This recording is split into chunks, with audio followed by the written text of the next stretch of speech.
Welcome back to On the Flip Side. My name is Adam Shawwalker, your host. Today we're going to be reviewing Khemmis' 2016 album, Hunted, Decibel Magazine's album of the year at the time. 5 tracks on this record. You got Side A, Above the Water, Candlelight, and 3 Gates. Side 2, Beyond the Door, and the title track, Hunted. This is another one of the Denver doom metal or death metal bands that has gained a lot of traction in the past few years. I would say the biggest acts to come out of Denver within the past decade have probably been Khemmis, as well as Blood Incantation, and of course before that, the last decade, you get like Havoc. We're going to give this thing a once over, and we'll see you on the flip side. Alright, we're back with track 1 of the record, Above the Water. This track is clearly, like, right off the bat pulling some inspiration from, like, new wave of British heavy metal stylings with really huge, like, soaring and just roaring guitar notes right off the bat that lead into this track. This segment sort of transitions into a bit more of, like, a traditional sort of, like, Sabbath doom riff fest.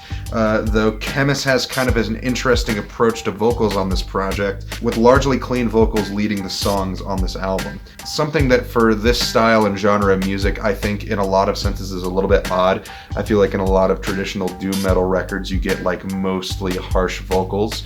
And for Khemmis, this is, I think, quite refreshing. It's not something that you don't see in a doom metal as a genre, but I think that overall they're doing it here very tastefully and with a lot of thought in mind. The rest of this track really builds on like this epic sort of tempo and theme and builds up to even more of like these roaring solos, sort of similar to the beginning of the track except with a little bit more complexity, and really very tight rhythm section delivery just holds this thing all together like glue. The track also really showcases just how good the mixing is on this record. The mix is just like really full and just brimming with character and life. There's not really a dull moment on this album or like a moment on the record where you're going to listen to a song and think, what the hell were they thinking there with that? Like why do the drums sound like that? Or why on earth did they choose that for the guitars? It all makes sense in the context of this record, which I think is very good and very indicative of why this ended up being Decibel Magazine's album of the year in 2016. The second track on the record is Candlelight.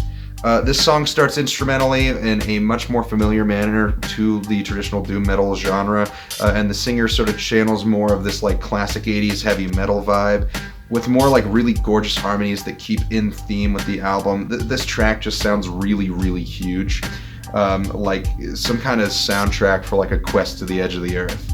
The drums also keep a really nice solid groove on this album up until there's a change. I believe they have 2 singers in this band, one that does all of the clean vocal responsibilities and the other one that does all of the harsh vocals, and these drums sort of build up until that point and then they sort of break down into a like solid doom beat. The vocals really are more in line at this point with something more along the lines of like Yob, or even in some senses like Primitive Man, maybe not as harsh, but it's definitely channeling some more of like that raw power, or I'd say it probably fits more in line with some like of the older Mastodon material. The second part of this song, while a lot heavier, remains very comfortable in its harmonies, and this is really just a really excellent showcase of versatility on the part of Khemmis as a band.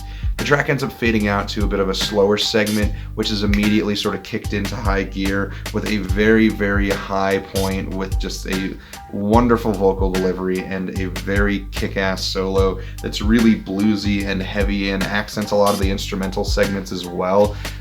This track definitely was one that I kind of slept on when I had previously listened to the record, but I would say that Candlelight is definitely one of the best tracks on the record. Track 3 is 3 Gates. This track sort of greets us with like a guitar tone that feels like it's almost been ripped off of like Dope Smoker by Sleep, except at a much higher tempo for the song.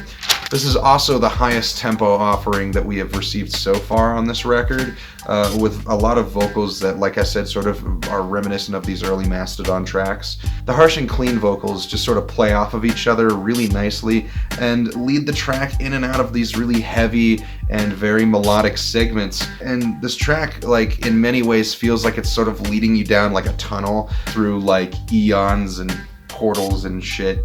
And the departure from like traditional doom metal elements of like sort of transcendental experiences or like overindulgence in marijuana are kind of like left behind on this album. I think overall one of the things that keeps this album very fresh thus far is just the fact that Khemmis is not really afraid to shy away from some of like these more traditional doom metal elements and go more in line with the traditional heavy metal element while blending in some of that doom into the mix. And while these aren't like the themes of like wizards and magic and stuff are no strangers to the doom metal genre, I think that they're doing it here in a really genuine manner that helps keep the album very fresh. And I think it also lends to the impact of how hard these songs are gonna land. We've got the first 3 tracks of the record done. This album clocks in at about like 40 minutes, and the first track of this record feels like it goes by in like the blink of an eye, because just these tracks are just really, really consuming. You can kind of get lost in them, and before you know it, the track listing on side A is over, and then it's time for side B. So overall, thus far, Khemmis Hunted at this point is keeping up with the high standards of Decibel Magazine. We will be checking out side B here in just a moment, and we will see you on the flip side.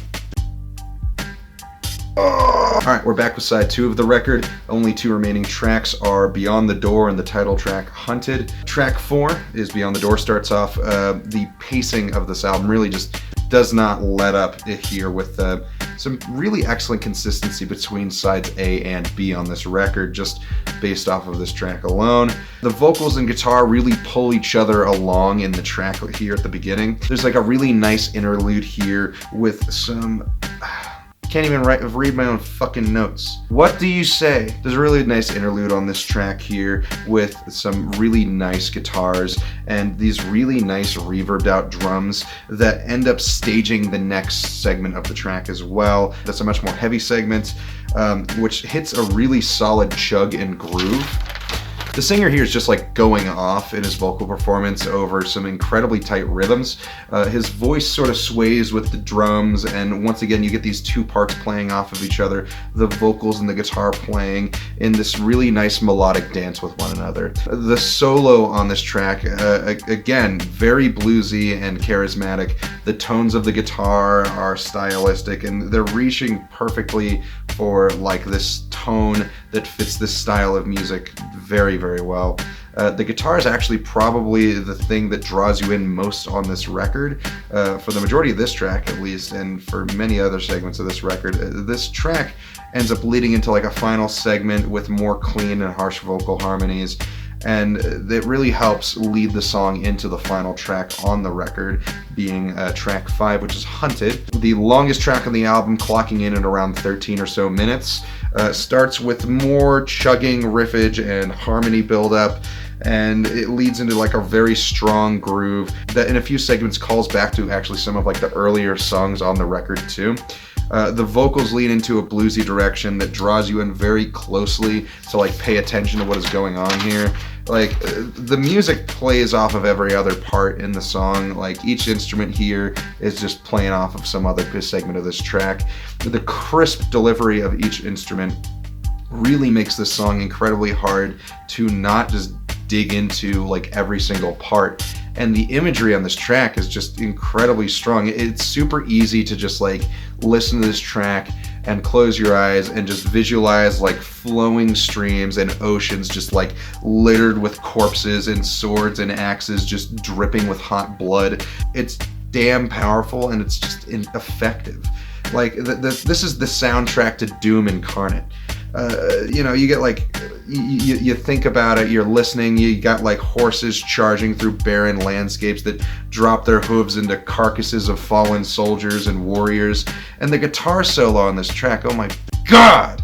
Like, it's just the strongest on the record by far, and absolutely holds the song down. It's hard to even describe after like I normally sit back and try and figure out what they're doing, but this song is so captivating that the only thing I could do in my head was just picture scenes of battle and what they're trying to get at on this record. I think that that's a lot of what this record here is doing, is that it wants you to listen to the music and paint a picture in your own head as you listen along to it. After all of like this build up and this guitar solo, the song sort of like fades down into another slow segment on the record that sort of echoes out like the sound of like fading images of the aftermath of battle, or like just the segment itself is just like stunning.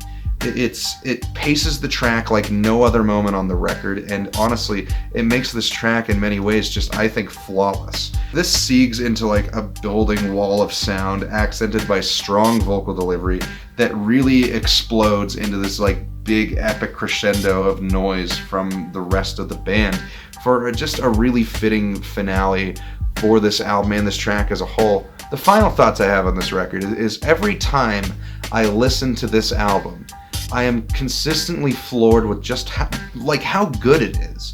Every time like I think like Hunted by Khemmis, I'm like, yeah, that's a good record, and then you just put it on and you're like, god damn, there's a reason that this was Decibel Magazine's 2016 album of the year. And like, that's, you know, I respect Decibel. They have a lot of good calls in that magazine, you know, and this album here is just absolutely deserving of that.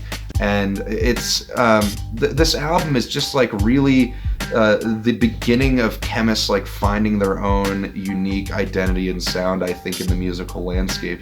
There is nothing on this track, there's not a single moment wasted. Everything here is concise and well thought out, and within the 5 or so tracks, the 40 minutes or so of like track listing here, you get some of the best modern doom metal and heavy metal experiences, period.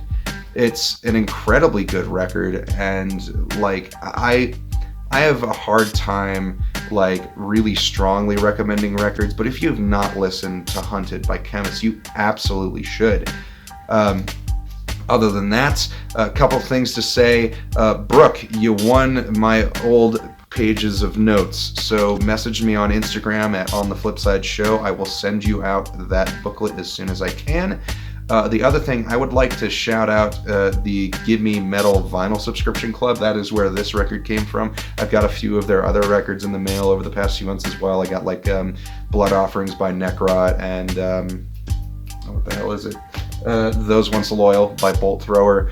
Overall, like they are definitely one of the best vinyl club subscriptions that I think I've seen. I was a little worried that this would be like one of those clubs that just send out like very like normative, just like crap. Like I was worried that I was going to sign up for this and get like a Five Finger Death Punch record or something. But so far, they've been sending out really, really great albums.